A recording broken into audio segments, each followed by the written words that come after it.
Hello and welcome to an all-new episode of Anime Brain Freeze. We are your sorceress stabbing, monster slaying hosts. I am John. And I'm CC, and when there's just too much cool anime to watch, we've got you covered. Today we each tackle a different series again. John will return to the fantastical continent of Kiesaruhima to review the continuing adventures of one Sorcerous Stabber Orphen in the light novel adaptation by the same name second season, Battle of Kimluck. And after that, I will take a stab at the mysterious world of Kemono by joining the gang from the Inugami Strangeness Consultancy Office to solve a bunch of uncanny and grisly literal Monster of the Week cases in Kemono Jihen. So get your magic spells ready, don't look under your bed, and most definitely don't pause the pod. We'll be right back.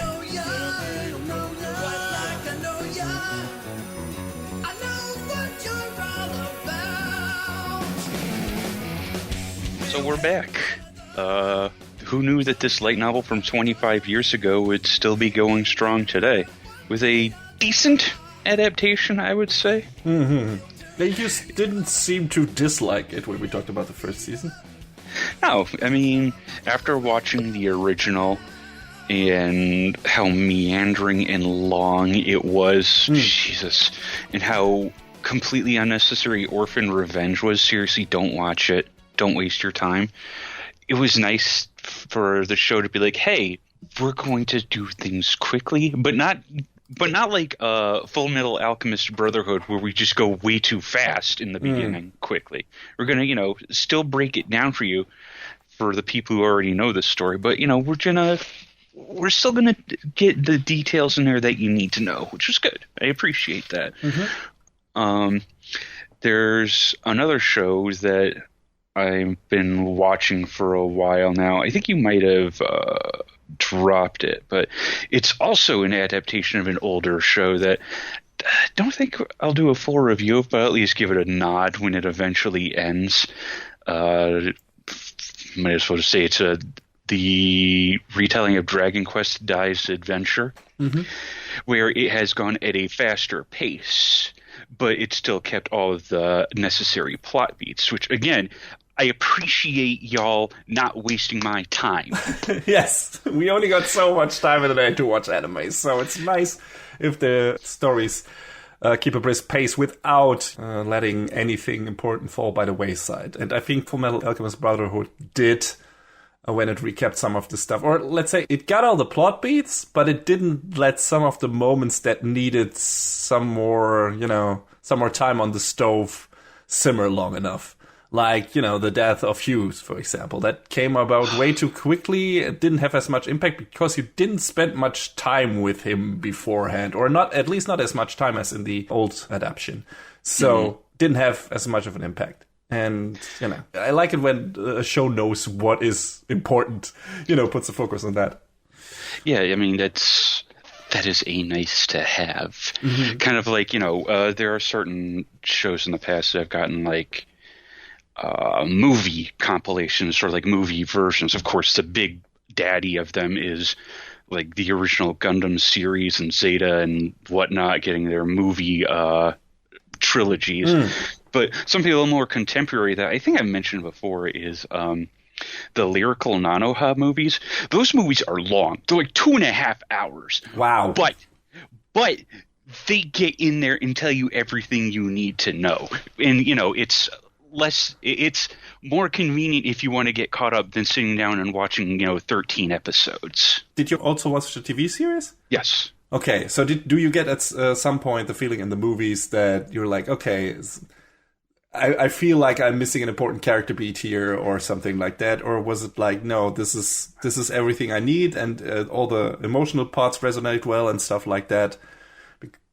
Because I watched the movie trilogy for the original Gundam show because I wanted to watch Unicorn and I was like, okay, I guess I need some Universal Century basics. And I was like, okay, I'm going to watch the original Gundam movies and then I'm going to watch Char's Counter Attack and I hope that will be enough. kind of wasn't, because I should have watched something from Zeta and Double Zeta, I guess. But because there's some characters from that in Just Counterattack. But still, when I watched the original movie trilogy of Gundam, some of the scenes felt a bit disjointed, and it felt like we jumped too quickly between certain places and parts of the story, where it's like, okay, how did we get here? And some scenes were cut too quickly and stuff like that. So did you ever get the feeling in the Nanoha movies that is the case, or? Absolutely not. Oh, nice. What they did cut was unnecessary fluff. Okay. Which was the ideal. Nice. I appreciate that. There's this really weird, honestly kind of uncomfortable hot springs episode in the first series. It's like, this didn't need to be here. And it's gone in the movie. It's like, just like, good. You mean like most hot spring episodes in anime? Although that's not true, actually. We got in recent years, we got some TV series that did some really neat character work in their respective hot spring episodes, all the while also showing some naked flesh and stuff like that. So that's true. But yes, all of this boils down to last year's adaptation of Orphen was really good. You know, again, brisk pace. It kept you going with things that you absolutely needed to know. And then it went a little bit beyond that when Orphen and company make their trek back to the Tower of Fangs, and one of the other sorcery instructors, War, decides, hey, so Child Man's class can fucking go. I forgot about that name. Yes, you did. You forgot the name Child Man Powderfield. Oh my god. Oh boy. How could I? I feel ashamed. And there's a meaning behind that name, which is what fucking blows my mind. Okay. Anyway. So the first series ends with this big confrontation between the Child Man class and the War class, and eventually being like, hey, y'all don't fuck with us, we won't fuck with you. But that means Orphen and his friends really can't stick around. So the wayward journey continues. And that's where the first season sort of ends off in sort of a nutshell. There's this element with these killing dolls. They're just like these living mannequins that, are out for blood, and they're being controlled by the War class and whatnot. And as it turns out, there was an OVA episode in between the previous season and this one, kind of mandatory viewing. Okay. Thankfully, Funimation was kind enough to pick up the slack on that. You mean they just released it in between? Yeah, they released it like maybe... God, I don't know what the Blu-ray release was in Japan, but it came out 2 or 3 months afterward, and they posted on Funimation now. It's like, oh, cool. So I can sit down and watch this before I watch the new season. It's this OVA called Celestial Artifacts, and what it is it sets up a bit of the backstory between Azali, who was Orphen's childhood friend, and Child Man. There's that name again for you. And it sort of fills out how they got to know each other, their journey to find the sort of Baldanders. Apparently the translation has changed on the name from Baltanders to Baldanders, by the way. Uh-huh. Weird. Yeah. And after that, it is sort of all leads into Orphen, Magic, and Cleo leaving on their journey to go to the holy city of Kimluck. So it's this good bridge between the two series that, it fills in some backstory, and it gives you the what you need to know before. It's like the episode 0 to season 2 more than it is the episode 13, the episode 14 of season 1. So I guess how many episodes does season 2 have? Season 2 has 11. It's weird to me. So why didn't they just make it 12 episodes and put it as episode 1 in that season instead of having this bridge OVA in there? Bro, if I had all the answers. Yeah, I know. I mean, I think there are other shows who did that. I think Nanatsu no Taizai 7 Deadly Sins had between the first and second season, or was it between the second and third, they had this weird intersplice season that had just a subtitle name and was wasn't that like Signs of the Holy War? Yeah, but it wasn't really the second season, which is a precursor to that or something like. Yeah, so there have been cases like this. It's just always like, okay, why, why did this? Okay, sure, do your thing, but I don't understand. But yes. As long as it works out, it's just I'm worried for people who are not aware of this and then maybe miss out on some of that stuff. Yeah, I mean, I remember when the first season ended, there were talks of an OVA, and I was like, well, all right, I guess so. And then going back several months later, I think it was just as the second season was starting, I went on there, and there was an episode on Funimation Now that was marked as unwatched. I was like, wait a second. 14 episodes?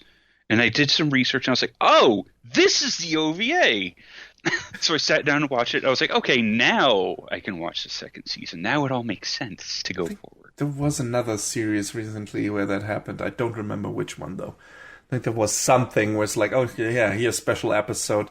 It was the Haikyuu OVAs, but those are not mandatory watch things. It's like they're nice extensions on some of the characters, but they're not like, okay, we definitely need to have this. But it feels like that Orphen OVA is definitely something to you need to understand how some of the characters got from point A to point B. Yeah, I mean, it does. It gives you insight on Azalee's motivations. It is what it's mostly there for. Oh, okay. The part where Orphen and company set out is sort of like, well, here's the last 2 minutes of the episode. The second season's starting. Go watch it. Yeah, sure. Yes. So the second season is something like this. So it's only been a short time since Orphen, Azalee, and the others have had their encounter with the war class and brought order back to the Tower of Fangs. As Orphen and Azalee go their separate ways, Orphen learns of Azalee's true intent to inherit the will of their teacher, Child Man. What follows is a trek toward the holy city of Kimluck, where Orphen, Cleo, and Magic run afoul of the church's elite guard, the Death Instructors, who don't take kindly to sorcerers, particularly those associated with the Tower of Fangs. The truth of Childman's past and what lies at the heart of the church are waiting for Orphen to discover, but what is the truth and what could it mean? So this all starts out, now we're kind of up to speed. Orphen essentially has a chance to become a court sorcerer, but he kind of gives up on that to go after Azalee because he really doesn't want to play by the Tower of Fangs rules. You know, they already screwed him like 2 or 3 times by now, and I don't blame him. But yes, full spoilers, I guess. Yeah, for both seasons, because as usual, I always want to mention this for our continued series reviews, because sometimes we get new listeners and it's like, okay, I'm going to listen to this review, and then it's like, whoa, shit, now I know everything about the first season of that show. I mean, yeah. So, just, continued series review, so spoilers for both seasons of Sorcerous Stabber Orphen. So, as Orphen and the others are heading towards Kimluck, they happen upon this old relic called the Kamisunda Theater, which is this place that's inhabited by demons, and it's kind of a generally not good place to be, where they run across this lady knight named Mei-chen, and they end up getting drawn into this encounter with these demons in this night, and they find out that, hey, Mei-chen is just trying to help out her friends in there, and when the trio enters, and when the trio, Orphen, Magic, and Cleo, is how we're going to be trying to refer to them for short to save a little bit of breath, they find these statues that belong to the Angel and Devil of Swedenborg. Okay. All right. Yes. I want to start off. Say again? I had to think of the chef from the Muppets. Oh, God. The Swedish chef. Yeah. I want to say this straight away. Yoshinobu Akita, who is Orphen's original author, has a thing about names. I noticed. Yes. They find out that this theater is, filled with demons. It's basically only called a theater in name. It was there once to show a famous play about this demon king, as you said. And when this king was invited to see it, after he saw it, he ordered the theater to be destroyed. And then when that didn't go so well, it became infested with demons. And yes, they find that one of the killing dolls has kind of taken up the name of Swedenborg. This what's called a Nornir doll. The trouble with Orphen is, I enjoyed the series, but boy, if you thought Index was convoluted when I talked about it, this is like an order of magnitude more convoluted.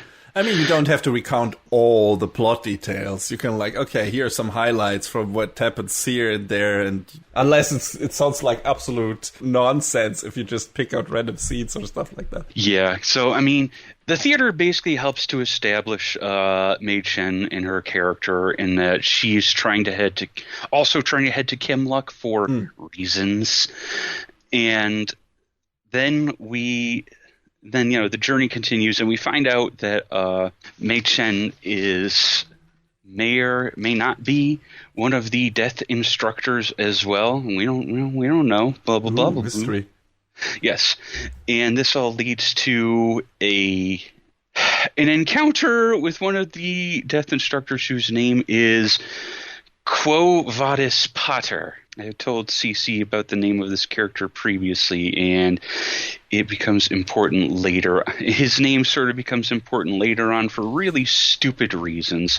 Quo is a very stoic person who's very much in service to the sort of kind of Pope of Kimluck, and again, part of the elite guard of the Church of Kimluck. Like I said earlier during the synopsis, Kimluck is a very anti-magic, anti-sorcery kingdom, town, city.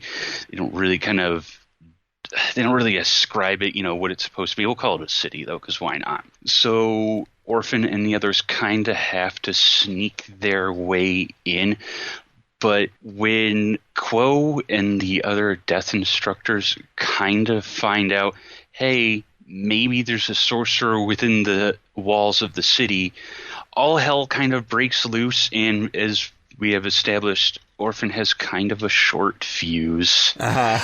And his short fuse is only exacerbated by Cleo's even shorter fuse. So when Cleo starts going off, Orphen has to defend them with his sorcery, and that sort of paints a giant target on their backs. Is the hate against magic in that city religiously motivated? Yes and no. Okay. So they end up having to escape into the sewers and catacombs underneath the church, and this is where they end up having to basically sneak their way into the church. It's here where Orphen and company have an encounter with another one of the death instructors, who introduces himself as Name Only. So Akita,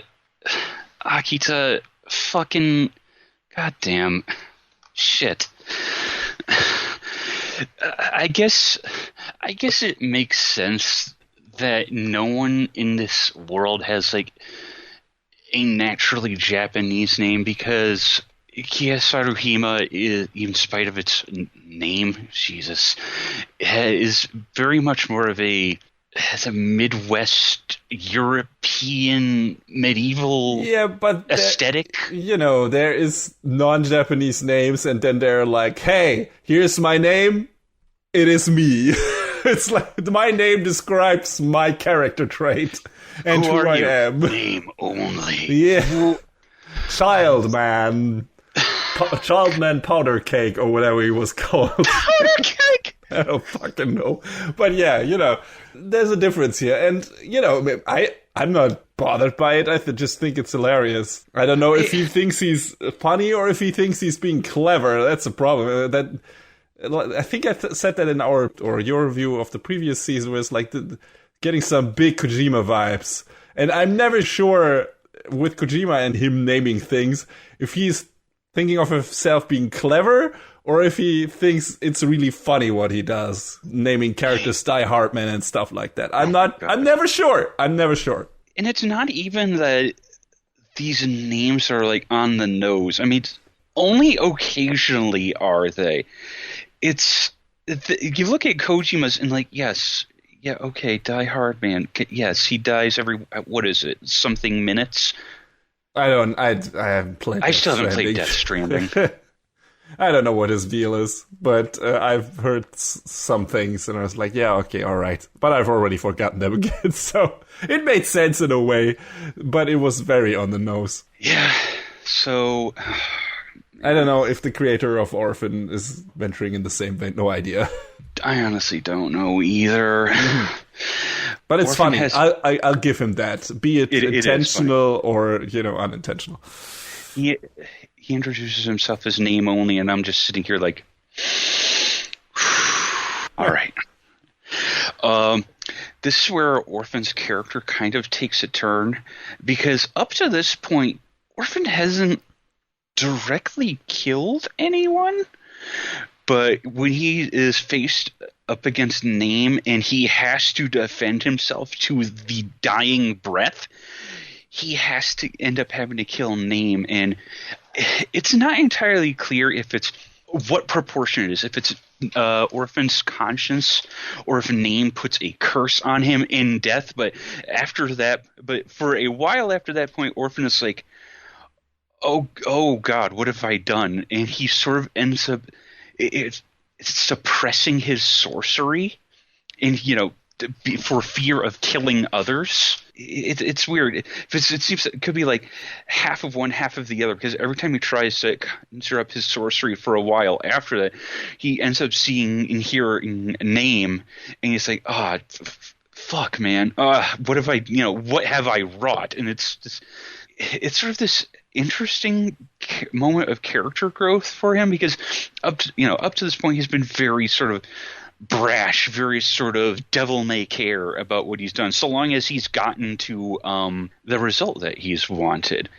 He sort of had the same attitude towards Cleo and magic, but there had been signs before that of trying to change his attitude toward them, because at the end of the first season, going back to that, when he's like, I've hatched this plan, but he's eventually like, guys, I need your help. And they're like, oh, okay, you could have said so before. That's fine. We'll help you out. And he's like, wait, what? Really? Even after I've been a giant shithead? And they're like, yeah, dude, we'll help you out. No big deal. I mean, that's nice. Yeah, so we see the seeds of that get planted. And as we go on, we sort of see the seeds of Orphen considering, his power changing later on as well. So the Pope of the Kimluck Church, is very wise to everything that's going on inside of his cathedral now, because, shit's been popping off at this point. And he orders one of the other death instructors, Carlota, to kill Quo if necessary, because Quo has been sort of he's been wavering in his faith. Oh no. It turns out, though, Quo is just, a stone cold killer as things go on. Whoops. Yeah. The crew meets up with one of the death instructors with the singular death instructor that they had met from the first season, and he's basically being tortured by Salua. That's his name, by Salua, and he's basically being tortured by the other death instructors to tell them what they want to know. And he's like, man, fuck you guys, I'm not on your team anymore. And goes through some pretty gruesome shit, and it's not great. And it's sort of here at this point that we find out that the power that Childman has and handed down to those who came after them came from the past. There is time travel involved, and it's a little wonky, but Childman was known in his quote-unquote previous life as Alfred Mines. Can you believe it? We have a regular-ass name in this show. Wow. And he served under his mother, question mark? It's not entirely clear. This nun named Sister Esterseva. And Esterseva sends Alfred to the future in order to foster his sorcery, to help bridge the gap between humanity and what are ostensibly the Celestials. I believe I sort of talked about in the first season how they expounded upon a plot detail from the original show that any creature that can use magic, because you don't want to cause confusion with a character of the same name, that can use sorcery can use sorcery is considered to be a dragon. Mm-hmm. And, I remember that. Yeah, and the different levels of sorcery, basically help establish how close to to holiness, to the Celestials you are, and there's different classes and different ranks, blah blah blah blah blah. And Alfred was meant to be the bridge between that, and when he's sent to the future, he redubs himself Childman, as in the son of the Celestials, basically. And the Powder Field was the war where the battles between the ancient Celestials took place. So his name has meaning. Wow. And it's incredible because it took a while to get to this point, but to see it, have some meaning behind it. Okay, sure, all right. I'm glad there's some understanding of this now. That seems less on the nose than I expected. I mean, it's very clear why he named himself that then. But you don't necessarily get it when you see him. Yeah. Only until this plot is revealed. But it's still kind of funny. You gotta admit. Yes. What's your name, Childman? Okay, dude. No, Childman Powderfield. Yes. The last name is important too. It is. Mm-hmm. But yes. So it turns out that in spite of the church being so anti-sorcery, that the Pope was actually kind of dead all along, and the role was taken up by one of the other killing dolls. So everybody was getting played. And it gets really weird because then during the climactic battle between Orphen and company and Quo and the Death Instructors, Carlota and Salua were definitely playing Quo for a fool because he gets fucking double, triple, quadruple crossed, and he ends up having to stand on his own for what's left of his flimsy ideals. At the core of the church is the literal goddess Aureole, and she's been there for centuries and millennia, and there's this hand coming through this spatial break that has been eternally choking her. What the fuck? Yeah. So that's been what's holding back the wrath of the gods all this time, and she has been being held over this magical pond that's at the center bottom of this cathedral, and that's basically what's kept the gods' power in check up to this point. It's fucking weird.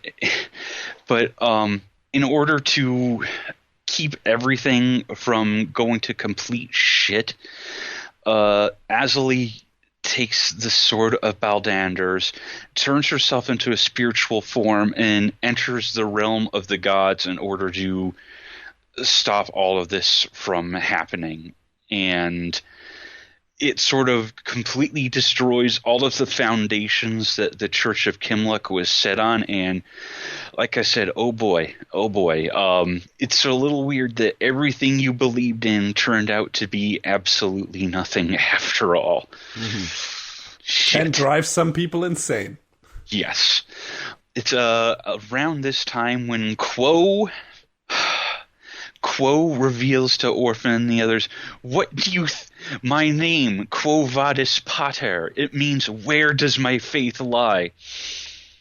Buddy, I hate to bring it to you, but your Latin is so far off. It's so far off. I was about to say, doesn't it mean like, where are you going, father, or something like that? Yes, it absolutely does. Yeah. Which, I mean, I guess is still kind of applicable because Quo has this, like, unshaking loyalty to the Pope, who isn't really the Pope. And when the Pope reveals his true intent to be like, I don't care about any of you. I'm just going to let the church fall, and you can all do your own thing. I don't want to say the show has this season has a messing ending, because I don't think I'm doing justice in trying to explain what happens. It just sounds like there's a lot happening. It doesn't necessarily mean it's bad. It's a lot. It's a lot all at once. And I feel like it's 11 episodes. It probably could have used a couple more to let it breathe a bit, because it goes fast, but that's not to say it isn't a fun and exciting ride, because a lot of shit happens and it's a lot of fun to watch. Not commenting on having difficulties recounting the events, did you ever get the feeling that you were lost, or were you like, okay, now this is happening, this is happening, I still get what is happening, it just moves a bit fast? It just moved a bit fast. Like, in the moment, I was able to keep up with it. My notes are a little bit of scattershot because of it, and it's also been three-ish months since we finished watching it, so I'm trying to do the best I can to recount it to all of you. But the show was never boring to watch, because it kept me on the hook all throughout. You know, all we ever had of Orphen was the original show from 1999, and then, again, fuck Revenge. So, you know, not ever having dived into the light novels, it was nice to see something that went outside the scope of what was already known. So, I'm glad this exists. The plot is super convoluted. You know, that's what you get for, your light novel adaptations. Yoshinobu Akita's obsession with strange names continues in earnest, I'm certain of that. But you know what? It was fun to watch. It was neat to see things unfold. And at the end of this season, I don't know if there's going to be more of it. It'd be cool to see the continuation of Orphen and his wayward journey, which they do title drop at the end of the season. Thank you for that, everyone. But I assume there's more light novel material left, right? Oh, yeah, there's got to be, yes. Trying to do research on the light novels was surprisingly tough. There's not a lot of compiled information or substantive summaries of any of them. I guess someday I'm just going to have to actually read them. I mean, sure, why not? I will say this was headed up by everybody's favorite Studio Dean. Oh. Well, they did rather well in season 1, as you said. Season 1 was consistent throughout. Season 2, there's some rough spots, but there's an episode and a half where they flexed a bit, and I was like, oh, they put money into it. They can do that? They can flex? It's weird to see. It's so weird, because Dean can do a great job when they have the time, when they have the resources, when they have the money. It's just so sad that 80% of the time we don't get to see that. But with the first 2 seasons of Konosuba, we saw that. We saw them doing great work. With the first season of Orphen and a few of the seasons and a few of the episodes of the second season, yeah, we got to see them doing really good work again. It's so easy to dunk on them. It's so easy to dunk on other studios like JC staff as well. I just want everybody to do the best that they can. And this shows that they do have the capacity to do good work. It's obvious it's a resource thing. And, not every studio has infinite money and infinite time to do the best that they can. And infinite talent. Some studios are very good at outsourcing and pick the right people, and some studios just can't. So, yeah, Dean just doesn't always have that. It's nice to hear, though, that they were able to do at least some of that in the second season. Yeah, without a doubt. So, I remember telling you there was an episode where I was like, oh shit, this fight was fucking dope, dude. Mm-hmm. There's this big knockdown, drag-out fight where everybody, Orphen, Cleo, Magic, Salua, Carlota, everybody gangs up on Quo, and Quo was like, oh, you're not taking me alive. And it's a sick knockdown, drag-out fight. And I want, obviously not every episode is going to be a huge fight, but I just want to see them be able to do better and more consistent. So, Dean, if anyone from Dean is out there listening to us, because I know you are. If for some reason on the off chance you're listening to this, I believe in you guys, and I just want the best for y'all.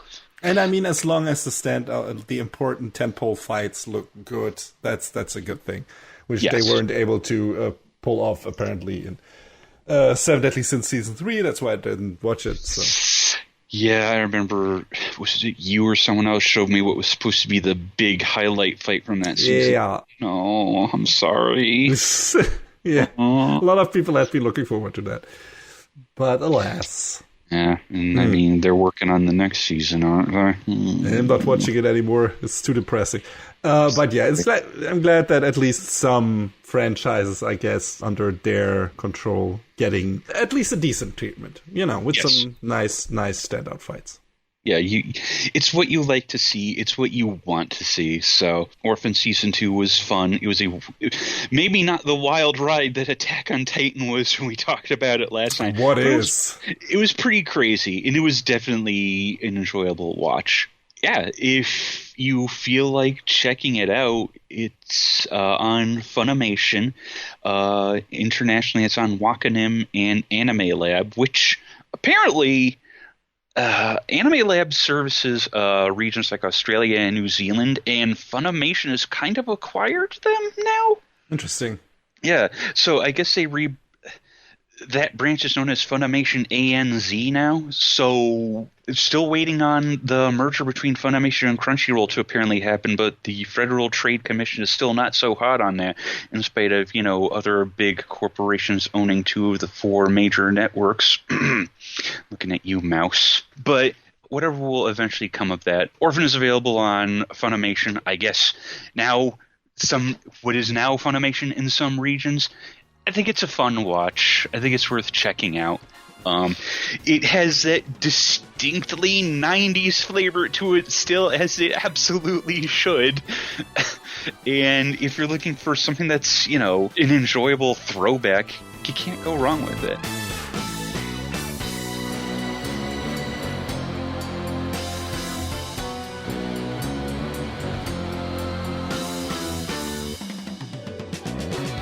When a series of livestock bodies that rot away after a single night begin appearing in a remote mountain village, Inugami, a detective from Tokyo who specializes in the occult, is called to investigate.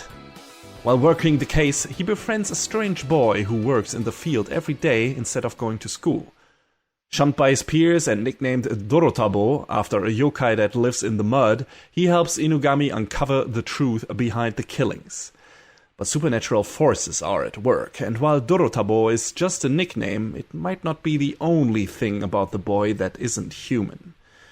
Unbeknownst to Dorotabo, this investigation will reveal a strange new world to him, one of beast-like entities known as Kemono existing in tandem with humans, along with breathing new purpose into his previously empty life. Alright, Kemono Jihen is based on a manga by Sho Aimoto, who also created the manga Hokenshitsu no Shinigami. And Kemono Jihen began its run December 2016, is still ongoing and counts 13 volumes at this point. The first season of the anime adaptation counts 12 episodes and was produced by Agiado Animation Works, who worked on a boatload of other stuff. Ascendance of a Bookworm, Chibi Maruko-chan, Kujibiki Unbalance, Genshiken, to only name a few.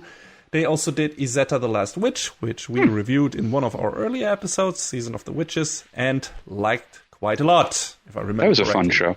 Yes, it was, absolutely. Could have done with more seasons. And the animation in Kemono Jihen is pretty damn good. We got neat character designs, even though Inugami wearing sunglasses over part of his hair in the first episode looks really ridiculous. Shut up, don't worry about it. I don't. He only does it for one episode, but it's still like, what the fuck are you doing, man? There's like this giant strand of poofy hair over one of his eyes, and then wears the sunglasses over that. And we're like, what? I gotta imagine it'd be uncomfortable as hell, because you'd be constantly... Yeah. It looks so dumb. Anyway, there's the occasional very well choreographed battle scene. The series is often oozing a moody, cool, and dark atmosphere. There's a bunch of creepy imagery, including some very disgusting monster designs and a surprising amount of gore, which is important in a horror-themed show, I guess. At least if you consider that the character design itself and how those characters behave make the series often look more bright and lighthearted than it actually is. But there's also some really nice backdrops in the show and everything painted really nicely. So overall, it's a really good-looking show. We have a great orchestral soundtrack by Yuya Mori, who, according to his page on ANN, hasn't really done that much music until now. He did the soundtrack for Setokai Yakuindomo, a Black Clover special. Oh, that show rings a bell? Yeah. Oh boy, Setokai Yakuindomo. It is a show, in brief, a show about a boy who is enrolled in an all-girls school, and it is filled with all sorts of filthy, dirty humor. Oh, as I would expect. But not what you think. It's the girls who are always making the weird off-color jokes. Ah, interesting. All right. Sounds fun. It is actually really fun. It's a nice twist on what you'd expect. You got a lot of stuff, like 2 series, 2 movies, 1 OVA or something like that. There's a bunch of stuff for that. It got a surprising amount of love. And yeah, apparently in the soundtrack department too, because Yuya Mori did the soundtrack for that. Also for a Black Clover and Dragon Ball special. But apparently he also was responsible for production advancement in Battle Spirits, was working on the 3D CG in an episode of Appare Ranman, and did some animation for Kokoku and Major Second. Either that's one of those rare jack-of-all-trades situations, or this is a mix-up, I don't know. I mean, some people can just do a little bit of everything. Yeah, but it's really like, what? This and this too? Okay. He made the soundtrack for Kemono Jihen, and it's great. The full orchestra score gives the whole show a feeling of drama, and at points it seems more like a movie than a TV show. It's really nice. It feels like this is production values. It's like, okay, it sounds really nice, and gives some more depth to some of the character moments, and makes it feel more whimsical in certain parts, but also more dramatic and dark in certain parts, just because of the full orchestra score. It's just really nice. But yeah, story-wise, I would say Kemono Jihen is a mix between a straightforward horror show, but also a bit slice of life, but also a bit shonen, and also a bit case of the week detective story. It's got a little bit of everything in there. If you like that stuff, and if you like that combination, maybe that piques your interest. Our main character is Dorotabo, or, as we later learn, his real name is Kabane. And, okay, I'm gonna spoil the first episode for you, or first 2, because it's kind of important to that character and where the story actually goes. I think it's just the first episode. But it turns out Kabane, as already alluded to in the OP, is not human. He is half human, half ghoul.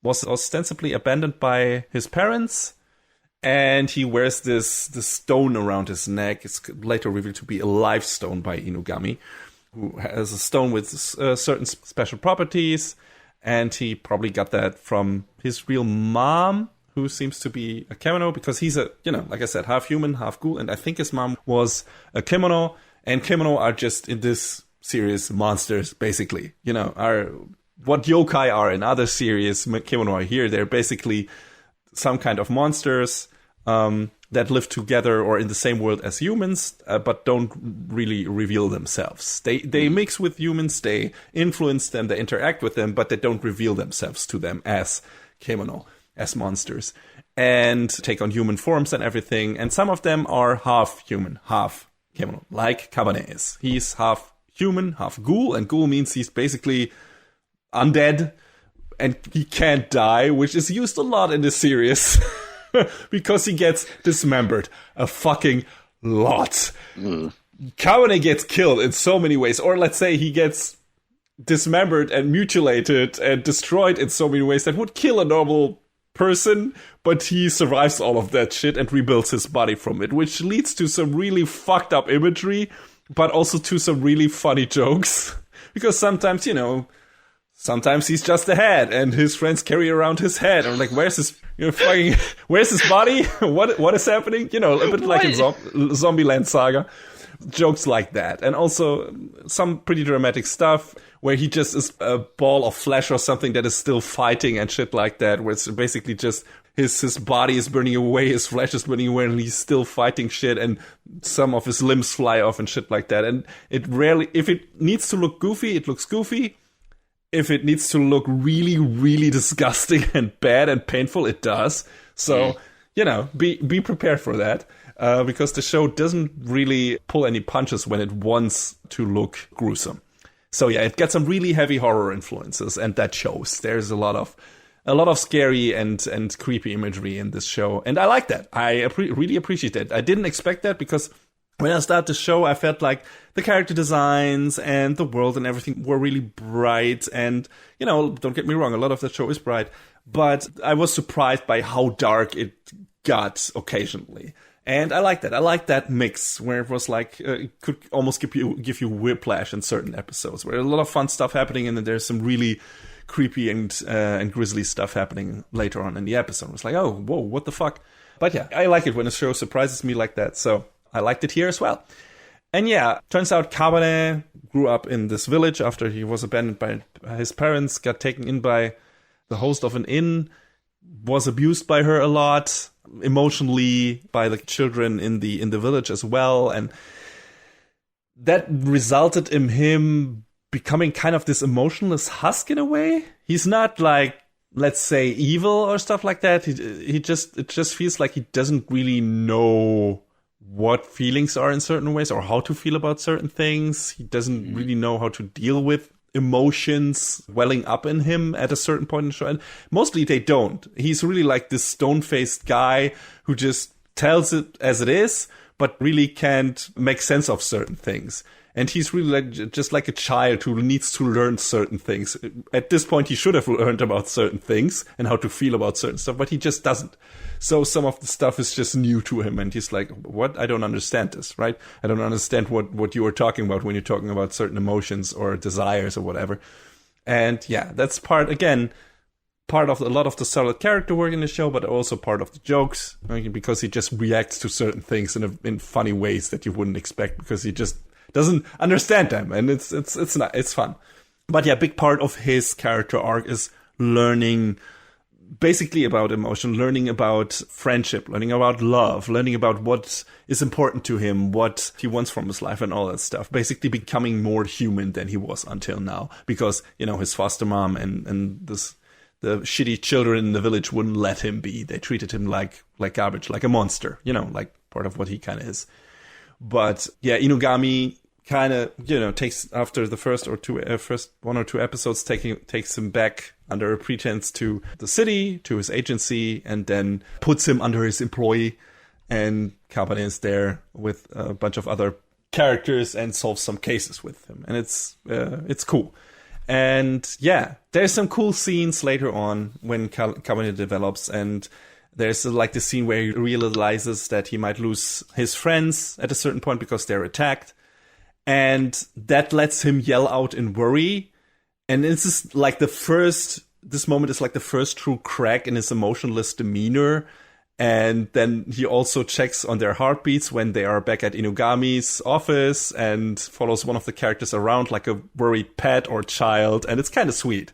It's like a boy at his age normally wouldn't do that probably, but it's like he's so unused to feeling certain things for other characters.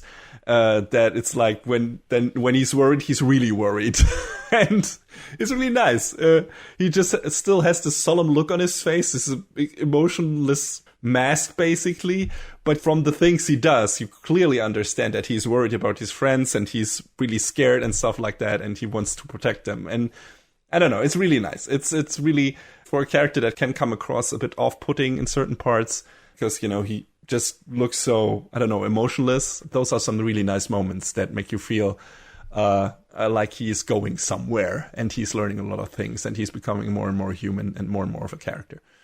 The other part of his story is also, learning about his parents or even defining the wish that he wants to learn more about his parents and about his heritage and everything. Because in the beginning, he's like, well, I don't care. I don't care about anything. And Inugami gets him to the point where it's like, no, maybe you do care. And maybe because right now you don't understand what it actually means to have a family and to have that. And I want to show you that. And then maybe you actually want to learn. Maybe you want to meet your mom. Maybe she's out there and, want to learn why she abandoned you and stuff like that. So, yeah, it's all about that. And also what comes with that is learning about his powers and learning to tap into his Kemono instincts, without losing control, because that is always a risk in the beginning. The Life Stone and another character's advice enable him to do that later on, but it takes a while. Kabane is a really cool guy. He's a really nice kid, and he will do anything and kill anyone for his friends. And, which seems problematic at certain parts, because he really does. Like, if someone threatens his newfound family, he is ruthless. He is fucking ruthless. He doesn't give a shit. He's not like, okay, I'll have mercy on you because you're also Kemono half like me. No, he doesn't give a shit. He just downright kills every motherfucker who threatens the safety of his friends. So it's like, all right, you better not cross his way and make him angry or threaten his friends, especially. It's a bad idea. And something you wouldn't like me when I'm angry. Yeah, There's some, yeah, exactly, pretty much. Still in control. The difference between him and the Hulk is like, he is in full control. He knows what he's doing, and he's doing it intentionally. It's like, he's very like, no, I'm gonna fucking kill the shit out of you because you're a threat to my friends, and I can't have that. It's like, okay, everyone be aware of that. And he then, when he gets really angry, he needs to be calmed down by his friends and everything, and one in particular does that. There's a specific scene where one of his friends, Shiki, and we'll get to him soon, is thanking him for doing what he did, and that calms him down, even when he was very angry and wanted to kill a certain person at that moment in time. But being afforded such kindness is such a new feeling to Kabane at that point, that it always snaps him out of his Kemono blood mode or whatever it's called, where he just gets really angry and really bloodthirsty and wants to kill. So that's cool. The show puts a lot of focus on the importance of family and friendship, even if, it's adopted family, basically, that you find yourself, and that is not bound to you by blood or anything. So, yeah, that's always a nice theme, and the show pulls that off really well. Part of the Kabane's newfound family is Inugami, who is, like I said, a private detective from Tokyo, who in the first episode comes to the countryside to investigate that case with the mutilated livestock, then stumbles over Kabane and everything. Just like Kabane, Inugami is a Kemono. He has Tanuki-esque powers, like he can conjure a gun out of thin air, for example, which seems kind of be part of his body. He maybe can do that for other things too, I don't remember. Where he's partially transforming his hand into a gun, not sure it works. I think Tanuki kind of have transforming powers in Japanese mythology and everything, so I guess that fits. Listen, if there's one thing I know about Tanukis, it's that they can turn into statues and become completely invincible to everything around them. Wait, is that just Mario 3? Yeah, I think so. But it works. But yeah, it seems he has transformation powers. So far, I think he has only used it to materialize a gun, but maybe he can do other stuff. I don't quite remember, because it has also been 3 months since I watched that show. But yeah. Your power, gun. Yeah, very good power to have, I guess. But yeah, he takes Kabane with him by pretending that he killed him, which is a nice twist. Again, happens in the first episode, so it's not much of a spoiler. And he apparently has 2 other Kemono kids as his partners, and also a bunch of secrets. But yeah, he's, the enigmatic owner of the agency, and we probably will still learn a bunch of stuff about him in the coming seasons, if there will be some. There is also like this signage over the agency's entry that attracts people that have been touched by Kemono, so that's how he gets new cases, and that's really interesting. And yeah, like I said, he has 2 other kids under his employ. There are some other characters too, but these are the other 2 main characters of the show, I would say. Shiki and Akira. Shiki is a spider Kemono, or half spider Kemono, who is annoyed by Kabane popping up in the beginning, because now he's not the only Hanyo, which is, the half Kemono. He's not the only Hanyo in the agency anymore. But he quickly comes around, because Kabane doesn't respond to his antagonizing antics, because Kabane doesn't respond to anything, really. He's just like, well, he's like emotionless, but friendly, and he's like, okay, yeah, you keep on saying that stuff to me, and you keep throwing your hissy fits at you, I don't give a shit. And Shiki's like, and yeah, he also realizes Kabane and him have a lot in common, because they don't know their parents.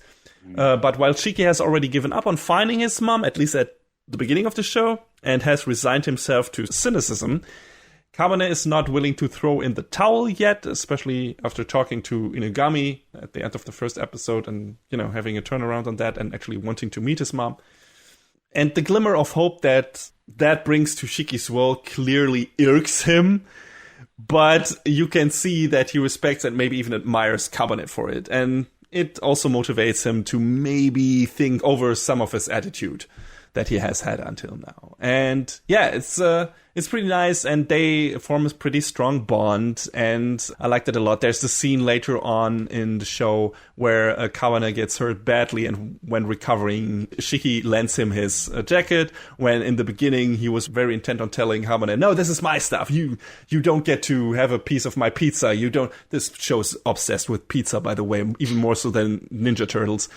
But wow. Yeah. Shiki's just a fucking pizza fanatic. And in the beginning, he's like, no, this is my stuff. This is my pizza. You don't have to. And then he opens up to Kawane and lets him have some piece of the pizza and enjoys it together with him. And later on in the show, there's like the scene where he just lends him his jacket because Kemono tore, or all his clothes got burned off or something. No real scene that. Just the next scene, Kawane just suddenly wears Shiki's jacket. And it's just really nice. And it's like, hey, okay, you really see that they have come a long way of becoming friends. And now they're just, brothers, basically. And it's really cool. I liked it a lot.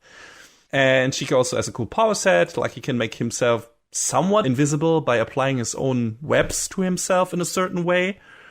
Just reflecting off the light and stuff like that. It's really cool. And, of course, he can also stick to walls and ceilings as well. Makes sense. He's a spider boy. And, yeah, that comes in handy in certain cases. And the other character, main character in the show, Akira, has snow powers. It's basically like Yuki Onoko, not Yuki Onna. We've heard that a lot.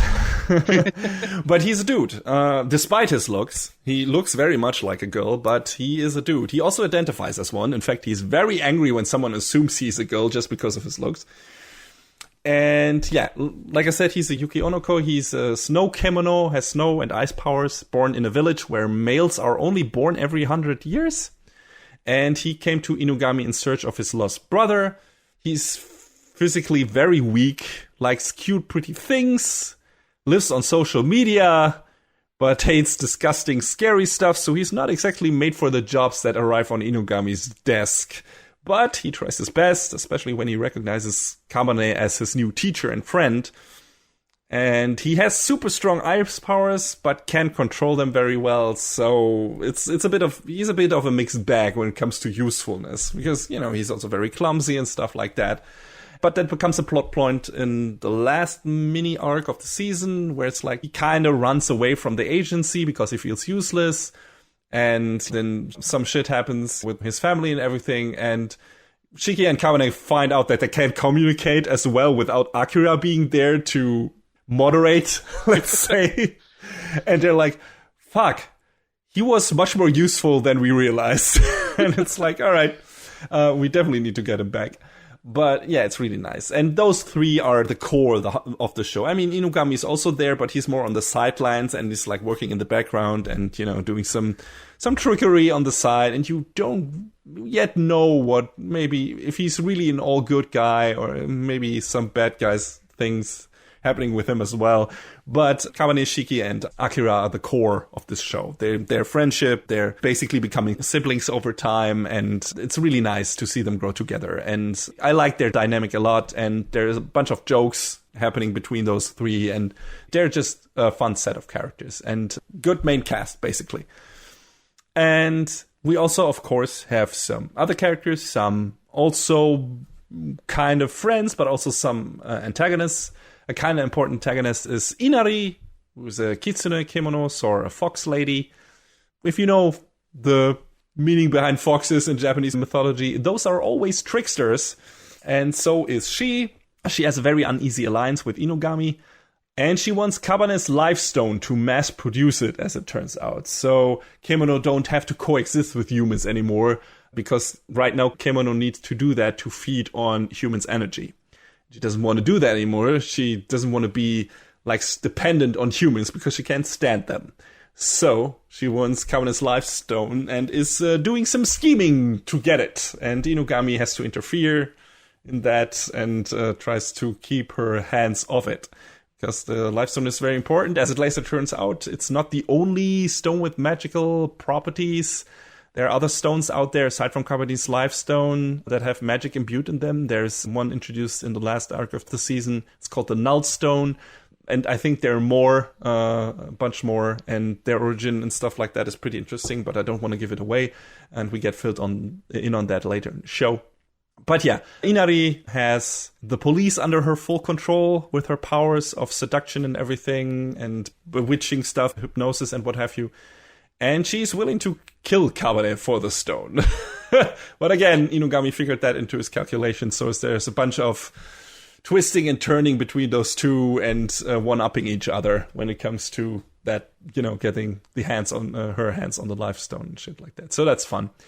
She has a lackey in the beginning called Kon, who is a very naive, not world-savvy at all character, this little fox girl.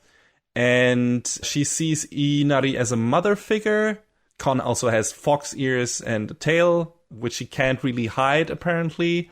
Inari can, but Kon is still very unexperienced. She can throw a lot of fire around, though. And she can transform into other human bodies and create illusions that can actually hurt you. But yeah, she's very naive, just like Kabane in a way. And she definitely needs to be pulled from her master's grasp, because you immediately get the feeling that Inari just treats her like a tool. And she's nothing more to her, while on the other side, Kon sees her like a mother, and that is not healthy at all. So, Kon and Kabane become friends. They're a kind of quasi-couple, but they really don't know anything about love, so that's kind of complicated. There's a cute scene in the park where Kabane is like, I want to spend time with you, and Kon is really happy about that because she felt really alone because she got shunned by Inari for a while. And that scene between them is really, really quite cute. And then, because of things happening, Kabane forgets about a meeting or an appointment and promise he made with Kon to meet up. And the scene where he has to confess to Kon that he forgot about her because of the mission he just had is kind of heartbreaking, because you just see her disappointment that he forgot about her, and she's so crestfallen. She doesn't rage at him. She's just so disappointed and sad, and it's really, really, it really hurts. It really hurts to see her like that, because you feel like she really connected to him at that point. But at least he was honest to her. He's like, he didn't lie to her, which I expected him to do at that point. But he's like, no, that's not the kind of guy he is. He's just like, no, sorry, I forgot about you. There was stuff happening, and Yeah, it's just, it happens. It happened. And it's really sad to see, but they still they try to keep up their relationship and everything and improve it. And just them trying to get a grasp on their blossoming love, which definitely is there. And another character gets thrown in the mix later on that also kind of has the hots for Kabane because of certain reasons. And that, of course, leads to kind of a antagonistic love triangle, or, at least a beef between those two female characters, even though Kon doesn't really know why she is angry at that other person, because she doesn't have an understanding of love and everything. But yeah, it's kind of adorable, because both have no clue what love is and how to handle it. And yeah, it's kind of this clumsy, kind of cute, innocent child romance thing that, is pulled off kind of well, and it's not annoying. It's fun. Inari also later gets a new henchboy, Nobimaru, who warns Kabane about her still being after his life stone. He doesn't like her, apparently. I think he figures Inari out immediately, not like Kon. And yeah, I don't know, maybe it's some kind of play. He's one creepy motherfucker. Like, there's a scene in an episode where he reveals his true face and then kills someone in cold blood, and it's really horrifying. And I'm like, okay, is that just, to show that he is a real Kemono at heart, or is he gonna become a real antagonist later on the show? It's not clear yet where his real allegiances lie. It apparently doesn't really with Inari, but maybe also not with Kabane. It's not clear. So we'll see what happens with him in the coming seasons. There's also Mihai, who is a very fun character who lives in a hidden room at Inugami's agency. He is a vampire that has lived a long time and amassed so much skills and knowledge that he became bored with it. So now he is addicted to MMOs. As you would be. Yes, of course. What else would you do? So he's just sitting in a fucking room by himself and just playing fucking online RPGs all the time. He has a very problematic personality and likes to play with or use other people.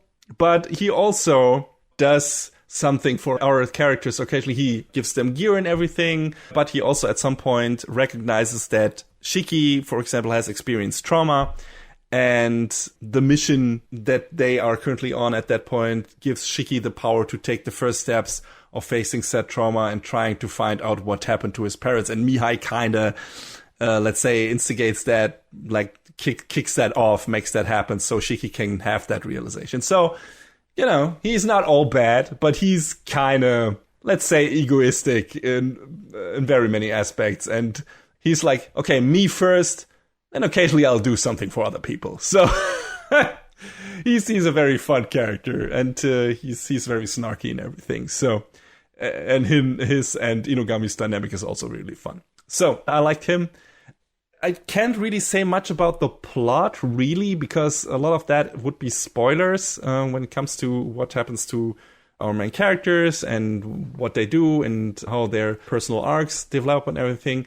But yeah, most of the show is that. We get a beginning small arc with Kabane, then we get an arc with Shiki, and we get an arc for Akira that relates to their personal character backgrounds. And spliced in between those episodes, those mini arcs are always like some case of the week stories that also further the character skills or emotional abilities in the case of Kabane, or help them come to a realization about themselves, like for Shiki in the case with the fucking disgusting mosquito Kemono ladies who are gross brain suckers. Yeah, it's really gross. It's really fucking gross, that set of episodes. But it's well done and has some nice character moments. So, yeah, good stuff. And yeah, that's pretty much the show. It's just like, hey, we got some stories. There's some cases that arrive on Inugami's desk, and it's like, hey, okay, we're going to investigate this stuff because it seems to be related to Kemono. And then there's also some progression of the plot with Kabane, with Shiki, with Akira, and, some stuff in the background with the beef between Inugami and Inari and stuff like that.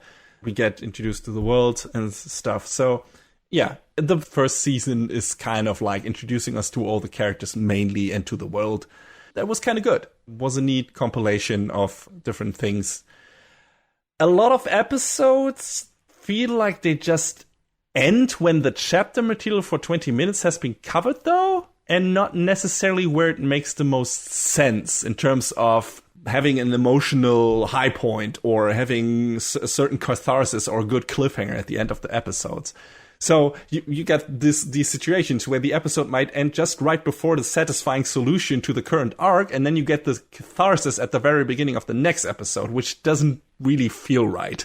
It's a bit jarring sometimes. And I wonder if the writers responsible for the adaptation fucked up, or if the chapter structure of the manga is just so unusual that there was no way around it. I have no idea. I haven't read the manga, but I've not seen that really done in another show like that, where it's like, okay, we have like this big solution, and then we got already the next chapter starts, and then we end the episode, and it's really weird. And it's like, what? Why are you doing this that way? That sounds really... That should have been at the beginning of the next episode. So it sounds confusing. It's not really confusing, but it's like, it doesn't feel like that is the logical end point of the episode, because it's not the logical end point to the story. It's like, we end right before that, and then we end it in the first minute of the next episode, or we end this story, this arc, we have the conclusion to this arc, like 2 minutes before the end of the episode, and then they go right to the next and start with that, and not unaware it's like, oh, this is a setup, this is a cliffhanger for the next episode. No, it's just like, no, we're just going to continue with the story now, and then we stop. And it's like, what? This is, I don't understand this. This is super weird. If you binge this show, it won't matter. You won't, because you're going to watch one episode after another, and it's like basically like you get like this extended commercial break with ED and OP between it, which are, by the way, very nice. But if you watch it on a weekly basis like I did, it's kind of jarring. It's like, why would you end the episode there? That doesn't make a lick of sense. So, yeah, I've never seen this before. It's weird. It's weird because I know I have brought up the critically acclaimed online MMO Final Fantasy XIV, which has a free trial to level 60 and the full first expansion several times before. But are we getting any money from Squeenix for this, or what are you doing? I wish, but my comparison is that the new expansion launches in a few months, and they have said that in 6.0, that's when the current story is ending, and then they're starting a new one in 6.1, which kind of the same vibe in my head, but I don't know if it's like a one-to-one where you're saying... That sounds more like a bridge thing where they're going to do like, okay, we're going to set up the pass into Endwalker or something like that. Maybe. But yeah, you're right. It's also kind of like, why do it this way? I don't know. I've never come across something like that, I think, in a show where it really felt like you always have like these clear cliffhangers, and then, you know, the stuff wraps up very cleanly in the next episode, but also at the end of that next episode. And in this show, it was really weird how they handled it. It didn't really bother me per se. It wasn't like, oh my god, this is taking me completely out of the show, I don't understand. It was just like, huh? What? Okay, just a bit. I was just a bit confused why it was just done in this weird way. But like I said, if you pick up the show now, if you pick up the first season now, you can watch them all in a row, and it probably won't jump out at you as much. Might happen again in the second season. I don't know, but yeah. Depending on how they could keep the same writing style, I guess. Yeah, I guess. And maybe it changes because some of the later chapters will be more plot-driven and stuff like that, and won't be as scattershot in that regard. Who knows? We'll see. But yeah, I really like the show. I also appreciate that it's not only grimdark, scary stuff. There's a lot of jokes and cute one-off cases. For example, there's one where the gang needs to help a man who has fallen in love with a cat kimono, and the wrap up to that case is really sweet, and it helps Kabane, who hasn't experienced any form of love, like I said, his entire life, to define what that word could mean to him. And, you know, it's not only like, okay, these are fluff cases, they're just like filler materials. Like, no, there's actually some character development in these one-off cases, but you also get a nice, self-contained story in this episode with this one case. So I always like when shows do that, when it's like, no, okay, this isn't part of the main plot, but it advances the characters that we have here. And we have good characters, so it's nice to have that. And yeah, makes these one-off cases feel more important and more relevant than they are in the grand scheme of things. Sometimes a good B plot can really help work things out, Absolutely, and it does in this show several times. So, yeah, really liked it. I also liked, just a small bit that I want to mention, I liked that the characters' clothing, at least for Shiki and Akira, immediately tells you what their powers are. Shiki wears this spider, or this jacket with a spider emblem on it, and Akira wears light blue clothing and also has light blue hair, and like, okay, spider powers, ice powers. They didn't even have to say anything. It's like, okay, thank you, Shonen. And Kabane, of course, Kabane wears a jumpsuit with a fucking skeleton on it. So, there you have that. But yeah, if you want to check out Kemono Jihen, it's streaming on Funimation in the US, Wakanim in Germany, and a bunch of other places in different countries. Overall, I really liked it. The structure felt a bit weird, though, at certain points, like I said. And yeah, the first season was very much focused on introducing all the characters and their backstories, and now that is mostly wrapped up, we're probably gonna get either more Case of the Week episodes or more actual plot-driven stuff whenever the next season hits. It seems the next arc will be a treasure hunt for the other stones. Alright, sure, do that. Chaos Emeralds. Yeah! We're gonna have a super Kabane on our hands. If we get more plot-driven stuff, I'll definitely appreciate it, but I also hope that we get more character-focused stories as well, because I really like the character work in this first season, so I don't want that to fall by the wayside. But yeah, if you're in the mood for some ghoulish monster fun, with some solid character work and good production values, you should maybe give Kemono Jihen a chance. You might enjoy it.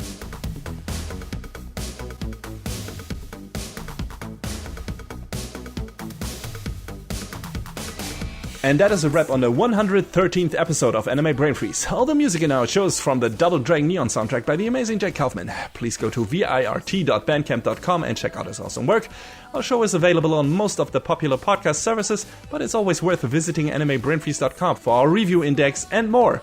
Leave us comments and questions on YouTube, follow us on Twitter at AnyBrainFreeze, or send an email to animebrainfreeze@gmail.com. We would love to read your feedback. Thanks for tuning in, we hope you had a good time, and please join us again on our next episode. Macht's gut! Take care, everybody. Next time on Anime Brain Freeze. When the beasts bare their fangs, it takes a lone wolf to dish out justice.